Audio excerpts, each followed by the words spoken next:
Have you ever noticed some people don't feel lonely when they're alone? In fact, they feel calmer, clearer, almost more themselves. Here's the psychology behind people who genuinely enjoy being alone and why it's not what most people think. They don't rely on external validation. Most people feel good when others approve of them, likes, messages, attention. But people who enjoy being alone, their self-worth comes from within. Psychologists call this internal validation.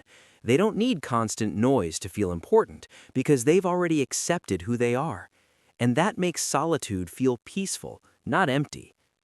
Their brain processes emotions differently. For many, being alone amplifies negative thoughts. But for these individuals, solitude actually helps them regulate emotions. This is linked to higher emotional intelligence. They use alone time to reflect, reset, and understand their feelings. So instead of escaping their thoughts, they sit with them and grow from them. They're highly self-aware.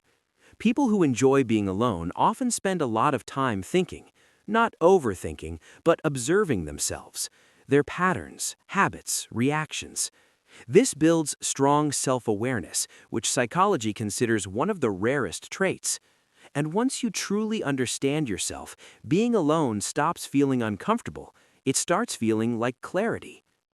They're less influenced by social pressure. There's something called social comparison theory. We constantly compare ourselves to others, but people who enjoy solitude, they step outside that loop. They're less affected by trends, opinions, and expectations, not because they don't care, but because they're not constantly exposed to it, and that creates a quiet kind of freedom most people never experience. They form deeper, not more, connections. Here's the surprising part.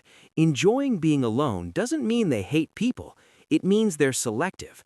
They prefer meaningful conversations over small talk, real connections over constant interaction. So when they do let someone in, it's intentional and it's deep. So, if you're someone who enjoys being alone, it doesn't mean you're antisocial. It doesn't mean something is wrong with you. It might mean you've built a relationship with yourself that most people are still searching for. And once you have that, silence doesn't feel empty anymore. It feels like peace. If this made you realize something about yourself, make sure to subscribe, because psychology isn't just about understanding people, it's about understanding you.